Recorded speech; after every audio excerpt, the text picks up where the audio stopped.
Have you ever woken up to the sound of jackhammers destroying your peace, only to discover a swimming pool being constructed on your own land? And to top it off, there's a woman in high heels barking orders like she owns the entire neighborhood? That was my morning. But the best part? When I confronted her, she took a slow sip of her mimosa and said, "You should be thanking me, I'm increasing your property value." I didn't shout, I didn't argue, I simply turned around, walked into my house, opened the drawer where I kept my old wildlife permits, and grinned. Karen had just unknowingly picked a fight with the wrong persona, and she had no idea I had legal access to live alligators. The day had started like any other peaceful morning on my 5-acre sanctuary, nestled right at the edge of a growing neighborhood. I bought this land long before any HOA existed, back when property was cheap and silence was still free. My boundaries were clearly marked, legally documented, and very much outside of the HOA's perfectly manicured little kingdom of cookie-cutter homes and matching flower beds. I preferred it that way, a quiet,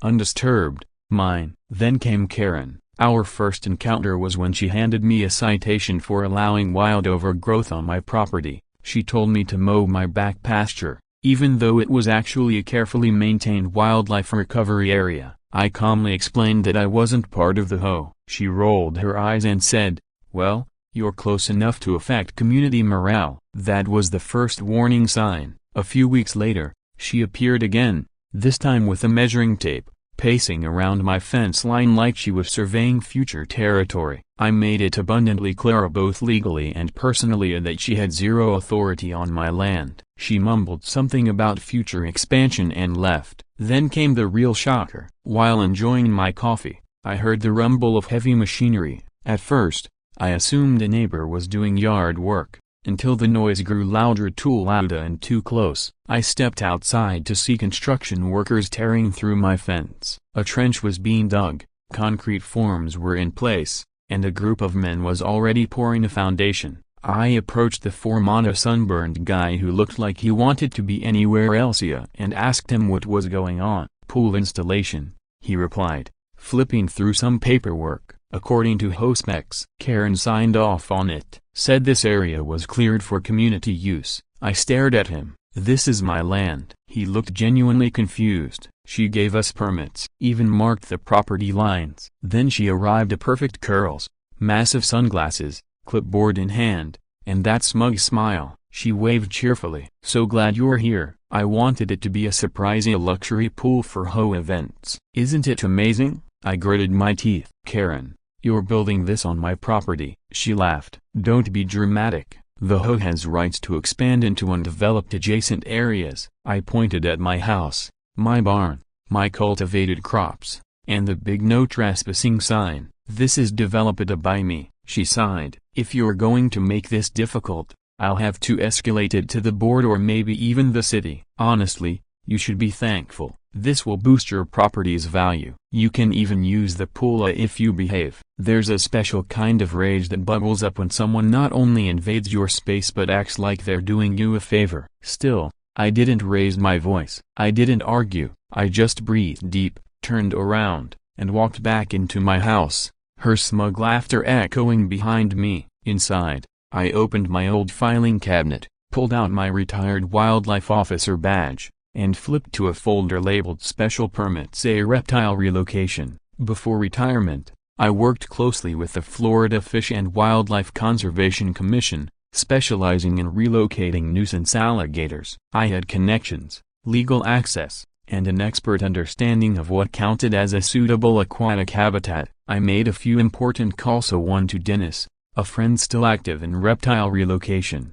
and another to my attorney to make sure my plan stayed legally airtight. Then, I placed a quiet, anonymous tip to the county assessor's office, letting them know someone was building without proper permits on private, surveyed land. Later that day, Karen returned, all smiles. The pool shell was finished, lounge chairs were delivered, umbrellas were set up, and she even scheduled a DJ for a big HOA pool party over the weekend. This wasn't just trespassing anymore, this was pure delusion. That night, under the stars, Dennis and I inspected the pool. It was large enough, deep enough, and with a few tweaks, perfect as temporary holding site for relocated juvenile alligators. Nothing illegal here. These weren't captured wild animals. They were legally transported from overcrowded areas, all fully documented and moved for conservation and education purposes. As the sun rose over the uniform rooftops of the HOA, 3 young gators were swimming lazily in Karen's brand new pool. I added a sign to the gate,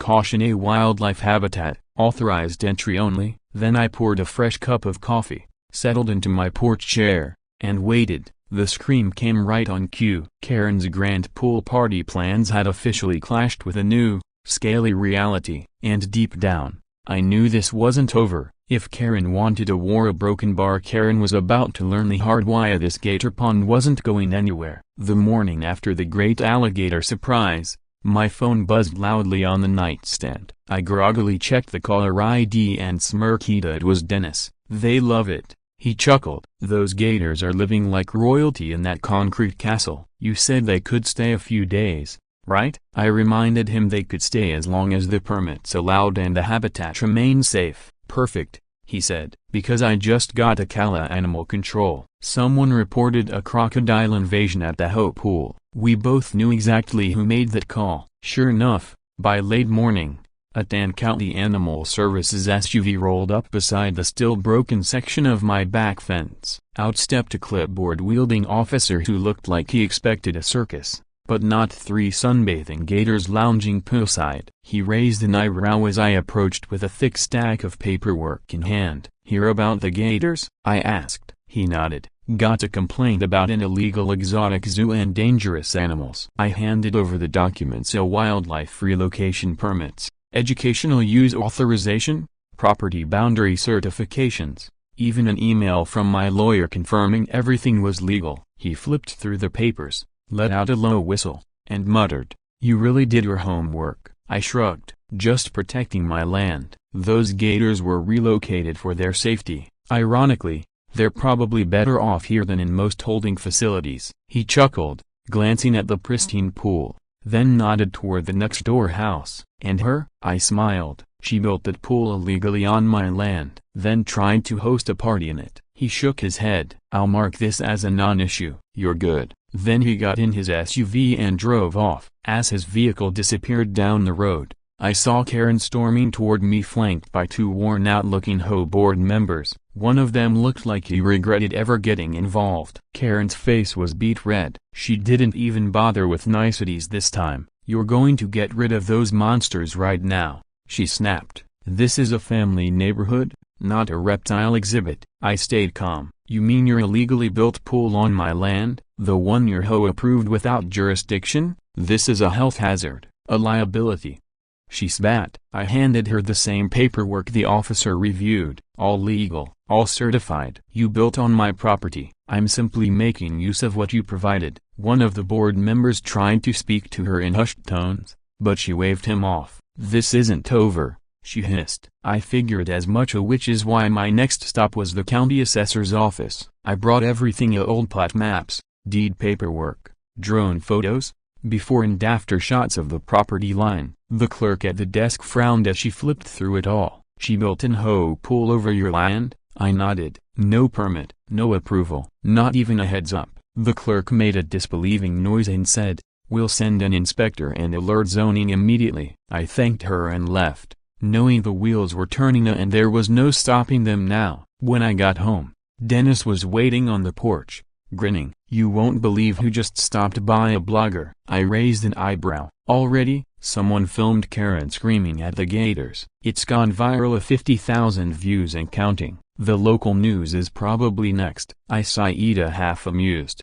half annoyed. I never wanted to turn my backyard into a media circus, but if it helped shine a light on Karen's antics, so be it. That evening, as I grilled dinner, a drone buzzed overhead, hovering near the pool. Dennis laughed. "Internet wants more gator content." "They better be careful," I muttered. "They might catch Karen's next meltdown live." Right on cue, Karen showed up, this time dragging a local news reporter with her. She flailed her arms and ranted about public safety and dangerous reptiles. The reporter turned to me, clearly expecting a confrontation. Instead, I calmly handed him the same legal documentation I'd been carrying around all week. He read through it, then looked at Karen. "So broken bar, you built this without a permit?" Karen's face twisted. "That's not the point. The gators are, but the damage was done." The segment aired at night. The headline: Alligators, HOAs, and one very angry neighbor. Suburban drama unleashed.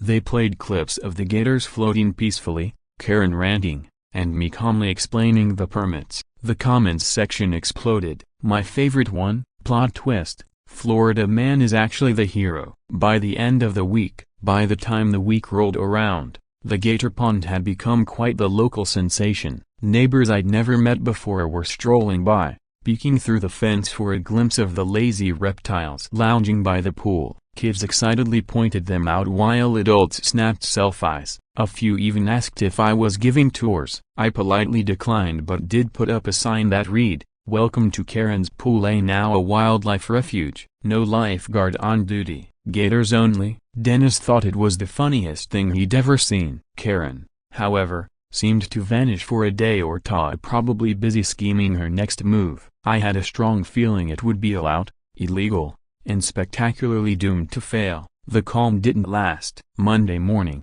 I opened my front door to find an envelope taped to it. The HOA's logo was stamped at the top with a bold header: "Cease and desist." According to Karen, having alligators on my property violated neighborhood safety protocols and was a direct threat to the community. I laughed so hard I had to sit down. This was the woman who'd built an unauthorized pool on my land, now pretending I was the threat. The absurdity was off the charts, and every time she pushed, she only looked more ridiculous.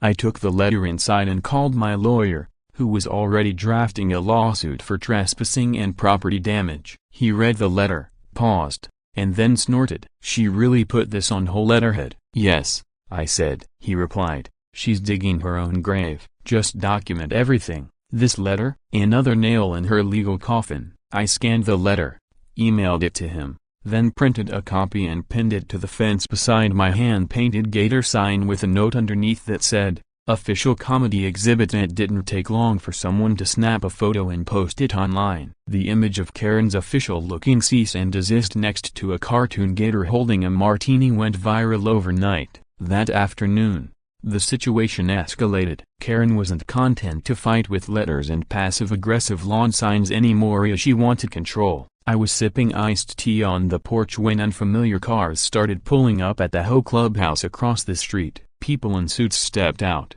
including one who looked like he hadn't smiled since Nixon was president. Minutes later, a drone lifted off and hovered over my property, sweeping the pool and gators with its camera. I grabbed my binoculars just in time to see Karen, arms crossed, pointing animatedly at my house as she spoke to the suited group. She'd hired private inspectors or legal consultants to dig up anything they could use against me. What she didn't know was that I'd rigged the entire area with motion-detecting trail cams from my wildlife days. Every inch someone from her team stepped over my property line was captured on video, time-stamped, geotagged, and crystal clear. I wasn't just defending anymore. I was collecting evidence to dismantle whatever case she thought she had. That night, I uploaded several clips to a private cloud folder shared with my attorney. One showed a suited man walking 6 feet into my yard to inspect the pool. Another showed Karen barking orders at her board members as they furiously took notes,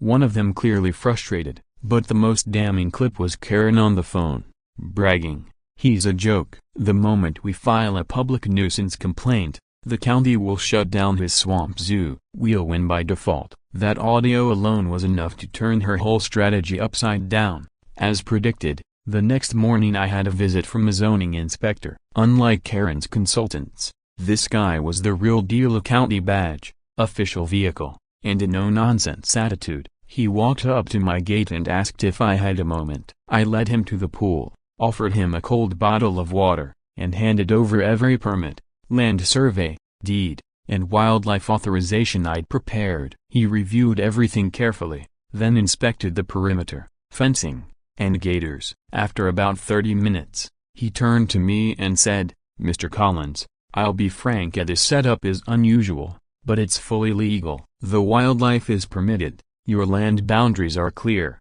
and while the pool was built without your consent, The structure itself is sound. I'll be filing a report that the pool violates zoning ordinances because it crosses parcels without permission, but that's on her, not you. I thanked him and asked if he needed anything else. He shook his head, adding, frankly, she's making a lot of noise for someone who's about to lose this fight. Word spread fast that the county inspection favored me. Some HOA board members started getting cold feet. One even approached me quietly outside the hardware store and whispered, "She never told us it wasn't on whole land. We were told it was a donated easement." I just nodded and told him the truth. No easement, no donation, just Karen overstepping her bounds. Karen's fantasy empire, built on arrogance and concrete, was finally crumbling. A neighbor who overheard our conversation looked pale and left without buying anything. But Karen wasn't finished yet. A few days later, a health department vehicle showed up. Apparently, she'd filed an anonymous complaint accusing me of harboring unsanitary reptiles that threatened the drinking water. The inspector, a professional and polite young woman named Lynn, carefully examined the filtration barriers, feeding schedules, and biosecure fencing I'd installed. I explained that the gators weren't fed live prey, were under constant observation, and regularly checked by Dennis, who held a valid wildlife health certificate. After a thorough inspection, she gave me a thumbs up. Later that day, I saw her interviewing Karen outside the HOA office, her expression confused, mildly annoyed, and completely unconvinced. Then came the best part. The HOA scheduled a community meeting to discuss ongoing property disputes and liability concerns. Karen made flyers, rented the community hall, and even hired a videographer, but she forgot one key thing. She legally couldn't bar me from attending. So I showed up, folder thicker than a phone book in hand, and sat in the front row. When Karen launched into her dramatic presentation about hostile reptiles and community sabotage, I calmly raised my hand. "I'd like to offer some clarification," I said. Standing, I laid out every fact: the illegal pool construction, the forged easement, the trespassing, the cease and desist letters, video evidence, county inspection results, health department clearance, and the ongoing lawsuit. The room fell silent. One board member stood, whispering, "Wait, she used HOA funds for this." Another murmured, "Didn't we vote against this 3 months ago?" Suddenly, Karen's support began to crumble. She tried to shout over me, accusing me of manipulating facts and claiming it was about community safety, but no one was listening anymore. I didn't need to say another word. I'd brought truth. She'd brought theatrics. The meeting ended with murmurs of special elections and financial audits. Karen stormed out, yelling at her videographer to cut the footage before the traitors twisted the narrative. As I walked back home, I passed the pool, now calm, rippling under the evening sky, the gators unaware of the chaos they'd caused. I smiled. Karen had come to conquer, but instead, she'd handed me the perfect opportunity to expose everything. Judging by how her empire was cracking, the best was yet to come. The week after the HOA meeting felt like watching a slow-motion collapse. Karen had spent years climbing the neighborhood's petty political ladder, and now it was all falling apart. She tried to hold on, sending desperate emails, calling emergency board meetings, even putting up signs claiming my gator pond was a community emergency zone. But no one was buying it. Her allies backed away like she was contagious. Board members dodged her calls. A petition for her removal quietly circulated, and residents began reaching out to me not to complain, but to apologize. One afternoon, I found a note taped to my mailbox. "We didn't know. We're sorry. Please don't blame the whole neighborhood for one person." Alongside it was a homemade pie. Another day, Tom, an older gentleman from 3 houses down, stopped his golf cart at my driveway and said, "She fooled a lot of us. We thought you were just being difficult, but turns out you were protecting what's right." It wasn't exactly a parade of apologies, but it was enough to show the tide had turned. Karen, however, wasn't going quietly. The very next day, she filed an emergency motion at the county courthouse, seeking a temporary restraining order against me and an order to remove the gators. She claimed they were part of a deliberate campaign of emotional terrorism, citing psychological distress, sleeplessness, and even a recent bird bath incident involving a lizard. The court clerk, clearly accustomed to such drama, scheduled a hearing without comment. When I showed the notice to my lawyer, he rolled his eyes. "Let's just treat this like her final tantrum before the real storm," he said. The court date arrived on a stormy Wednesday morning. I wore a suit, brought every document I'd collected, and entered the small courtroom where Karen was already seated with her high-priced attorney who looked like he'd rather be anywhere else. Karen avoided eye contact, reading from a prepared statement with the flair of a soap opera audition. "I have suffered intimidation, property devaluation, and reptilian trauma," she declared. "Our community has been invaded not just by gators, but by hostility." The judge, a tired woman who had clearly heard more nonsense in a week than most hear in a year, motioned to my attorney. He stood, presenting a thick folder filled with permits, land deeds, inspection reports, HOA financial misuse records, and photos of Karen directing the illegal pool construction. Then he added a USB drive. These files include video footage of the defendant trespassing, the pool being built without permission, and the plaintiff stating she intended to use this property for HOA events without consent or compensation. He explained. The judge raised an eyebrow and played the footage. The courtroom watched Karen yelling at workers to make it bigger while standing next to a survey stake clearly marked with my name. By the time the video ended, even her attorney looked embarrassed. Karen tried to speak, but the judge held up her hand. "I've heard enough. This is not only frivolous, it borders on harassment. The defendant's permits are in order, his animals legally housed. Your organization illegally constructed a recreational facility on private land. I am denying your request and strongly advise you to seek legal counsel for your upcoming civil trial." Karen stood frozen for a moment before storming out, muttering threats to sue everyone in sight. That afternoon, the story hit the local news again. The headline read, "Judge denies HOA Karen's emergency motion, calls pool construction illegal." The footage was almost comical, a Karen being swarmed by reporters while trying to shove a camera away. Someone even spliced it with a viral clip of her yelling at the gators from. Earlier footage of Karen yelling at the gators had gone viral, turning into internet gold. Comments flooded in from all over, and someone even set up a crowdfunding page to build a proper gator sanctuary on whole land. I never endorsed it, but the gesture was pretty hilarious. Meanwhile, the HOA board called an emergency election to decide Karen's fate. When the ballots were counted, the result was overwhelming as she was voted out by nearly 90%. In response, Karen sent out a group email titled "You'll Regret This," filled with wild conspiracy theories about my supposed plan to turn the neighborhood into a reptile breeding farm. She even accused me of having ties to underground gator wrestling rings, more flattering than insulting. Honestly, her final act of desperation came one night when she tried to sneak onto my property with bolt cutters. I spotted her silhouette on my trail cams crouched near the fence. By the time I got outside, she clipped a section and was crawling through like some raccoon in a business suit. I calmly switched on the spotlight. Her eyes went wide. "You're trespassing," I said. "Again?"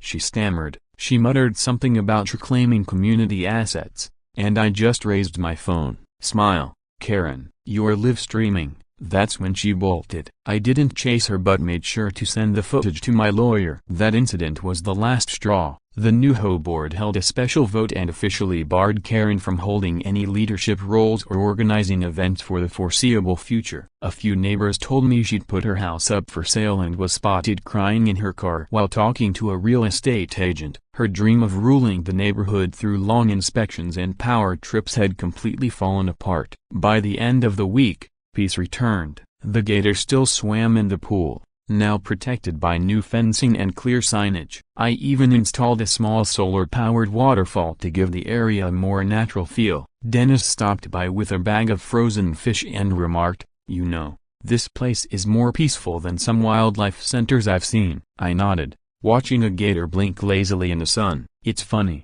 I said, "she thought she could scare me with bureaucracy. Turns out, bureaucracy just needed a better lawyer." Every forged vote, every threat, every ounce of her arrogance had become the rope that strangled her own reputation. I had done nothing but stay calm, stay legal, and let the truth do the biting. Sipping my coffee by a pool full of gators who were now local celebrities, I realized the best revenge isn't loud or violent, it's quiet, patient, and permanent. Just like the residents of my new gator pond. Weeks after Karen's meltdown at the fence, the neighborhood settled into a new normal. Well, if you can call living next to a legally licensed gator pond normal. The HOA went radio silent while the new board cleaned up the mess. They sent a carefully worded, lawyer-approved apology letter to every resident, including me. It was clear they were distancing themselves from Karen's reign of terror and trying to restore credibility. I appreciated the gesture, even if it felt a bit hollow. What mattered more was the silence and no more surprise visits, no more surveillance drones, no more passive-aggressive notes demanding I trim my shrubs or repaint my barn. It was like someone flipped a switch and turned the madness off. Karen officially put her house on the market 2 days after the HOA vote. The for sale sign went up, then quietly vanished from the neighborhood forums where she'd once posted daily updates on lawn heights and curtain colors. Rumor had it she was moving out of state, though some said just to a nearby town. Wherever she went, I doubted she'd find another neighborhood eager to hand her the power she once held here. She'd become infamous, not the way she wanted. Her story took on a life of its own, spreading like her urban legend. HOA forums across the state shared videos and pictures, and parody accounts popped up mimicking her all-caps, exclamation-filled email style. As for me, I returned to my peaceful routine, attending my garden, caring for the land, and keeping the gators healthy and happy. Dennis came by regularly for checkups and to restock their food. One day, he brought a group of wildlife interns for training, and I watched as they took notes like they were studying royalty. One intern leaned in to snap a picture, and the smallest gator lifted its head and hissed just loud enough to make her stumble back into the grass. She laughed nervously, and Dennis chuckled and said, "That little one's got a sense of humor, probably picked it up from Cole." I shrugged. We all had to adapt to survive. Then one morning, something unexpected happened. A group of kids from the local middle school showed up with their teacher and a signed permission slip. Apparently, their science curriculum included studying protected species, and someone on the school board had contacted the new HOA president, who in turn asked if I'd be willing to let the students observe from outside the fence. I agreed on 2 conditions: they stay behind the marked line, and no one tosses anything into the pond. The visit was a hit. The kids asked thoughtful questions, took notes, and stared wide-eyed as the gators glided through the water like prehistoric submarines. One of them raised his hand and asked, "Is it true this used to be a party pool?" I nodded. "It was meant to be," I said, "but someone forgot to ask permission. Now it's something more important." After that visit, word spread that my property had unofficially become an educational site. I never advertised or charged anything, didn't post signs, but occasionally a teacher or scout leader would reach out, wanting to bring their group for a quick lesson on wildlife conservation or how not to annoy your neighbor by building a pool on his land. I kept things low-key, informal, and safe. No one got too close, and the gators mostly lounge around like retirees enjoying their golden years. I found a strange kind of peace in it. All what started as a petty turf war had grown into something meaningful. The civil case against Karen and the HOA soon reached its final stage. With overwhelming evidence and public opinion heavily in my favor, the judge ruled the HOA liable for trespassing, unauthorized construction, and property damage. They were ordered to cover every penny related to cleanup, legal fees, and land restoration. Karen herself was named individually in the judgment for misappropriating community funds without proper board approval. Her personal liability wasn't massive, but enough to sting. When the decision came down, I didn't celebrate. I just let out a long breath I hadn't realized I was holding. It was over, and not just the pool or the court battles, but the endless fight for control over something that had always been mine. That evening, I posted the final update to my original Reddit thread, the one titled, "HOA Karen built a pool on my property for her guests, so I turned it into a gator pond." I included a few closing photos, one of a gator basking in the sunset, another of the fence with the caution sign, and one of me holding the court judgment with a small smile. My caption was simple: sometimes you don't need to fight fire with fire, you just add water and a few well-placed reptiles. The post blew up again, thousands of upvotes and hundreds of comments. People asked if the gators had names, if I'd consider starting a YouTube channel, or even trademarking the idea. Someone even asked if I'd give a TED talk. I laughed at that one. I wasn't after going viral, I just wanted my land, my peace, and my space. And now, finally, I had it. One night, as I sat on the porch with a cup of coffee watching moonlight dance on the pond surface, I heard faint sounds of distant music and laughter.